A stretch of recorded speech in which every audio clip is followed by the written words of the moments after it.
Hello students, welcome to MDC Learning. Today we will start with the part 7 of our chapter number 2, that is Human Resource Development for Standard TY BCom, and the subject is Commerce 6, your loving subject. Thank you. अब देखते हैं career planning actual में होता क्या है। हम लोगों ने ऑलरेडी लास्ट लेक्चर में इसको बहुत डिटेल्ड में पढ़ा था। हम लोगों ने पढ़ा था in terms for the employees and in terms for the organization क्यों करियर प्लानिंग इतना ज़्यादा इंपॉर्टेंट है। करेक्ट, एकदम परफेक्ट है, आई होप नो डाउट्स। अब हम लोग आते हैं what do you mean by mentoring. Mentoring होता है कि what are the term for mentoring, and ये भी हम जानेंगे मेंटरिंग क्यों इंपॉर्टेंट है हमारे लिए। Correct, it's very much important for each and every person. So let us get in detail, but by seeing this picture आपको थोड़ा बहुत तो अजम्पशन लग गया होगा, हाइपोथेसिस अजम्पशन आप सोच रहे होंगे कि मेंटरिंग एक्चुअल में काम करता है क्या है। तो इन शॉर्ट आपको याद रखना है, मेंटरिंग एक टाइप का मेंटर एक टाइप के पर्सन होते हैं who teach you, who guide you, who mentor you while you are into any of the difficulties। अगर आप प्रॉब्लम्स में हो तो आपको मेंटोर है वो बहुत तरीके से हेल्प आउट करते हैं। करेक्ट, वो एक एक्सपीरियंस पर्सन होते हैं, they are just like your coach होते हैं, काउंसलर होते हैं आपके, जो आपको हर एक प्रॉब्लम का सलूशन देते हैं। इट माइट हैपन कि आपको सलूशन थोड़ा लेट दे और नॉट ऑन द स्पॉट दे, पर डेफिनेटली आपके प्रॉब्लम का सलूशन देते हैं। आपको मोटिवेट करते हैं, आपको बताते हैं what are the various direction, कौन से डायरेक्शन पे आप जाके वो गोल को अचीव कर सकते हो, which path of a life you have to go, जहाँ पे आपको प्रॉपर एक सेटिस्फैक्शन मिलता है, साथ साथ में आपका ग्रोथ होता है। प्लस मेंटर आपको ये भी हेल्प आउट करते हैं, आपको अलग अलग तरीके से ट्रेनिंग देते हैं। करेक्ट, आप किस तरीके से अपने आप को बहुत ही बेटर पर्सन, बहुत ही बेटर ह्यूमन बीइंग बना सकते हैं, और किस तरीके से आपको सक्सेस का ग्रोथ हो सकता है। करेक्ट, ये बहुत ज़रूरी है कोई भी पर्सन की लाइफ में एक मेंटोर होना। Mentor it is not at all कि आपको कोई फ्रेंड हो या फैमिली हो, नॉट एट ऑल। कोई टीचर हो सकता है आपका, कोई फैमिली फ्रेंड हो सकते हैं, नॉर्मल फ्रेंड हो सकते हैं आपके, कोई डॉक्टर हो सकते हैं आपके, डॉक्टर ऑल्सो वेरी गुड, बहुत अच्छे कोच होते हैं हमारे। देन आपके पास में कोई, आप किसको रोल मॉडल मानते हो, यू लाइक कि अब वो पर्सन के जैसा मुझे बनना है, भले उसका वॉकिंग है, टॉकिंग है, द वे ऑफ कम्युनिकेशन है, the life way of living a life है, भले वो ड्रेसिंग स्टाइल है, एनीथिंग, कुछ भी आप उसको चाहते हो कॉपी करो। आप कॉपी सेम नहीं करोगे, बट आप चाहते हो कि वो पर्सन आपके लिए बहुत ही आइडल है, बहुत ही बेस्ट है आपके लिए, आप उसके ऐसा बनने की कोशिश करते हो। करेक्ट, तो आपके लिए वो भी एक मेंटर हो जाते हैं, कोई जो आपको गाइडेंस देते हैं। करेक्ट, और भी डिटेल में हम जानते हैं। दिस वॉज ओनली एक देखने वाला चीज़। Okay, what do mean by meaning देखते हैं। A mentor is an individual person होता है who assist another person to grow through a intensive coaching, counselling and guidance. A mentor usually a senior or more experience person who assigned to act as an advisor, counselor or a guide to a junior or a training। Perfect, जैसे मैंने आपको बताया, अगर मैं in terms of employ में organisation की बात करूँ तो मेंटर होती क्या है। मेंटर एक टाइप की एक इंडिविजुअल पर्सन होते हैं जो आपको असिस्ट करते हैं, गाइड करते हैं।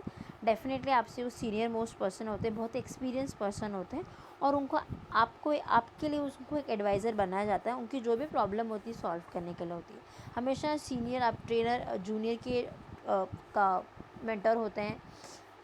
जैसे टीचर्स के लिए प्रिंसिपल एक मेंटोर होते हैं, डेफिनेटली होते हैं। प्रिंसिपल के लिए ट्रस्टी एक मेंटोर होते हैं, सिखाने बताने के लिए। तो हर एक पर्सन के कोई ना कोई मेंटोर होते हैं।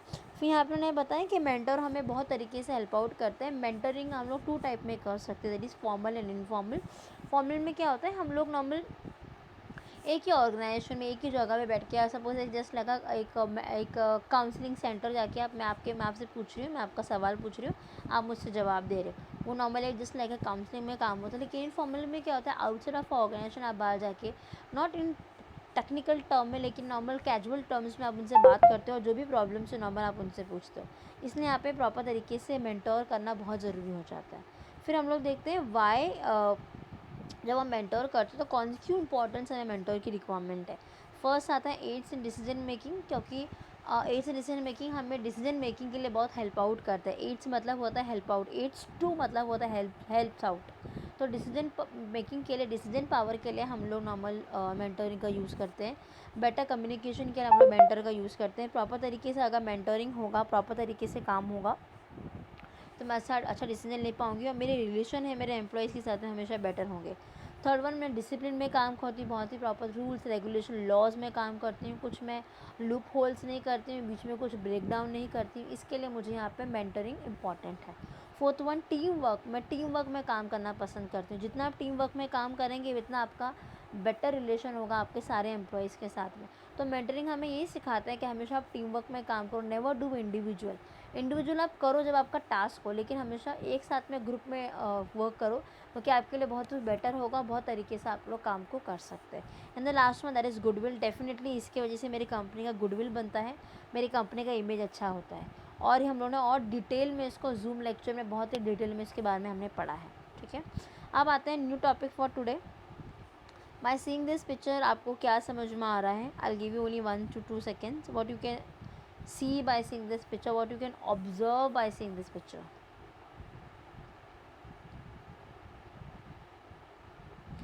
लेडी है यहाँ पे, दिस इज ऑल्सो लेडी, दोनों जिससे बातचीत कर रहे हैं। She is talking to some but she is very feeling low और सैड। तो क्या है ये, कब होता है?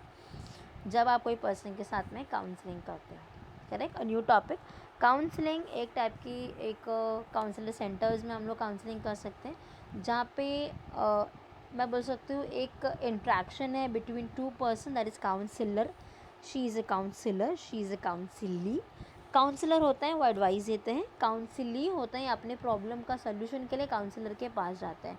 दोनों फेस टू फेस इंट्रैक्शन करते हैं, नॉट हमेशा, मोस्ट ऑफ टाइम पे फेस टू फेस होता है, लेकिन आज के पीरियड्स में मोस्ट ऑफ टाइम पे ऑनलाइन होने लगे या फिर टेलीफोनिक होने लगे।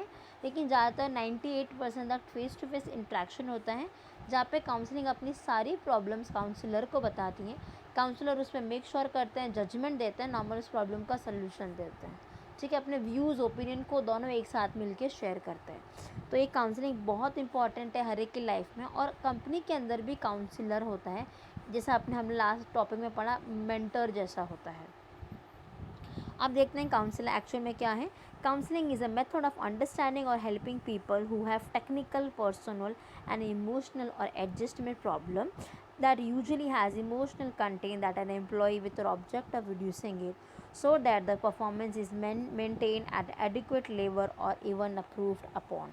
इसका सिंपल मतलब है काउंसलर काउंसलिंग की हेल्प आउट करता है, उसको हम लोग काउंसलिंग बोलते हैं। काउंसलिंग एक तरीके का कॉन्सेप्ट है, एक मेथड है, जहाँ पे जो भी काउंसलर होता है, भले वो इमोशनली कुछ फील कर रहा है, स्ट्रांगली फील कर रहा है, बाद में वो हर एक कोई चीज़ से एडजस्टमेंट नहीं हो पा रहा है, वो बहुत प्रॉब्लम्स में है, वो बहुत मेंटल प्रॉब्लम में है, रिलेशनशिप के प्रॉब्लम में है, करियर प्रॉब्लम में है, फैमिली प्रॉब्लम में है, XYZ कोई भी प्रॉब्लम में है, तो वो काउंसलर के पास जाता है और उससे नॉर्मली बहुत अच्छी तरीके से एडवाइस लेते हैं। करेक्ट, तो जो एडवाइस काउंसलर काउंसलिंग को देता है उसको हम लोग काउंसलिंग बोलते हैं। करेक्ट, मोस्ट ऑफ टाइम पे ये इनसाइड द ऑर्गेनाइजेशन होता है, या फिर आपको विजिट करना पड़ता है काउंसलर सेंटर में। अरे अब निकला यहाँ पे काउंसलिंग जो होता है हेल्प्स करता है इंडिविजुअल को इन terms for understand her self himself. अगर मैं आप मुझसे बातचीत कर रहे हो, तो आपको मैं नॉट हमेशा आपको मैं इम्प्रूवमेंट बताऊँ, आपको कुछ नेगेटिविटी भी बताऊँगी ताकि आप इम्प्रूवमेंट हो सके। सेकेंड, आप वो प्रॉब्लम को कैसे कोप अप कर सके, सिचुएशन में कैसे जस्टिफिकेशन कर सके, इसके लिए हम लोग काउंसलिंग करते हैं। थर्ड वन, हम लोग काउंसलिंग इसलिए भी करते हैं ताकि वो सिचुएशन को हम लोग गलत अलग तरीके से, बेटर तरीके से देख सकें। ठीक है, बोलते हैं ना, जैसे हम लोग बोलते हैं a coin have a two faces. A flip करेंगे तो कॉइन हमेशा वन फेस, इसमें हेड एंड टेल दोनों होता है, तो हम लोग कॉइन को सिर्फ हेड के तौर पे जज नहीं कर सकते।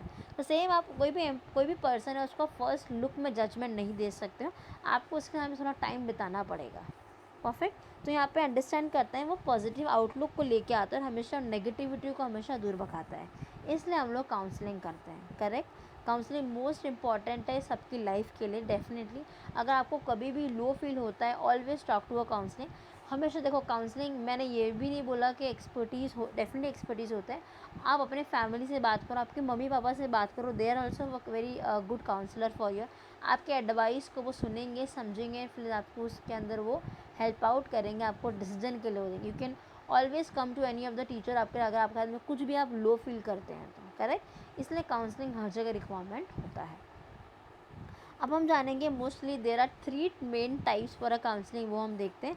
The very first one that is directive या डायरेक्ट काउंसलिंग मेथड। इसमें इन शॉर्ट आपको समझना है, यहाँ पे जो भी काउंसलिंग होते हैं एक दूसरे से बात करते हैं, लेकिन सपोज़ आप मेरे पास में आए हैं तो वो जो मैं आपसे बातचीत करूँ मेरे ही प्रॉब्लम अराउंड घूम रहे हैं। आप जो मुझसे प्रॉब्लम पूछेंगे मैं प्रॉपर तरीके से उसमें समझूंगी, पहले सारी बातों को समझूंगी, फिर डिसीजन देके आपको एडवाइस दूंगी। इसमें क्या होता है, डायरेक्टली मैं आपको अप्रोच कर रही हूँ, मैं प्रॉपरली क्लियरली आपको इंस्ट्रक्शन दे रही हूँ आपको क्या करना है, किस तरीके से क्या नहीं करना है, और हमेशा आपको एक्सपेक्टेशन लो रखना है। मतलब मैं डायरेक्टली आपके सवाल का जवाब दे रही हूँ, ना ही मैं घुमा फिरा के आपसे क्वेश्चन पूछ रही हूँ। बहुत सिंपल तरीके से आपने मुझे बोला कि मेरे को मशीन यूज़ करना नहीं आ रहा है तो कैसे काम करूँ, या मशीन के अंदर मैं जब काम कर रही हूँ तो मेरे एम्प्लॉयज़ मेरे साथ मेरे से ढंग से बात नहीं कर रहे हैं, या मुझे बहुत ही नेगेटिव फील हो रहा है, तो आप मुझसे बात करो, शायद तो प्रॉब्लम का मैं सोल्यूशन दूँ। तो मैं ना ही घुमा फिरा के बात नहीं करूँगी, डायरेक्टली प्रॉब्लम मेरे अराउंड घुमाऊँगी। मतलब मैं मेरे पर्सपेक्टिव से सोचूंगी, नॉर्मल आपको मैं आंसर दूँगी। That is directive counselling. And non directive counselling में क्या होता है, इसमें दोनों 50-50 वो होते हैं। आपने मुझसे बात की, मैंने आपसे बात की, दोनों मिलजुल के एक सोल्यूशन पे निकले, चलो ऐसा करना चाहिए, हमने काम को ख़त्म कर दिया। सिमिलर टू पार्टिसिपेटिव, थोड़ा सा सिमिलर है, वापस से बता रही हूँ। नॉन डायरेक्टिव में दोनों मिलजुल के काम करें, लेकिन इसमें क्लाइंट सेंटर होता है। मतलब मैं ज़्यादा मेरी बातें नहीं कर रही हूँ, मैं आपसे बात करवाने की कोशिश कर रही हूँ। डायरेक्टिव में क्या होता है, आपने मुझे बोला, मैंने सुना, आप अब चुप हो गए हो, you are not at all saying any words, अब मैं सारा एडवाइस दे रही हूँ, आप कुछ नहीं बोल रहे हो। लेकिन नॉन डायरेक्टिव में क्या होता है, मैं शांत हूँ और आप सारे अपने प्रॉब्लम को सोल्यूशन दे रहे हो। जैसे सपोज़ आपने बोला मैं डिप्रेशन में हूँ, तो मैं टीचर ऐसा करूँ चलेगा ना, टीचर ऐसा करती हूँ बहुत अच्छा होगा, टीचर मैं ऐसा करूँगी तो मेरा काम और बेहतर होगा। तो आप अपने आप से सवाल करके अपने आप को आंसर दे रहे हो। डायरेक्ट काउंसलिंग में होता है, क्लाइंट सेंटर्ड होता है वो, और डायरेक्टिव काउंसलिंग क्लाइंट सेंटर नहीं होता है, वो काउंसिलर सेंटर होता है। Correct, I hope, no doubt. The last one that is participative का मतलब होता है दोनों एक दूसरे के अपना रिलेशन मेंटेन कर रहे हैं, 50-50 म्यूचुअल अंडरस्टैंडिंग में प्रॉब्लम का सोल्यूशन देके प्रॉब्लम को सोल्यूशन को फाइंड आउट करते हैं। आपने बोला मुझे करियर ग्रोथ करना है, तो आपने बोला कि मुझे टीचर बनना है, मैंने बोला बीएड कर लो, काम खत्म हो गया। आपने मेरी बात सुनी, मैंने आपकी बात समझा, हमारा प्रॉब्लम सॉल्व हो गया। क्लियर है। तो पार्टिसिपेटिव में दोनों मिलके दोनों दूसरे को हेल्प आउट करते हैं और अपने काम को कंप्लीट कर देते हैं। आई होप नो डाउट्स यहाँ तक किसी को। तो हम लोग का चैप्टर नंबर 2 है पूरा यहाँ पे कंप्लीट हो चुका है। ओके, चलो, थैंक यू।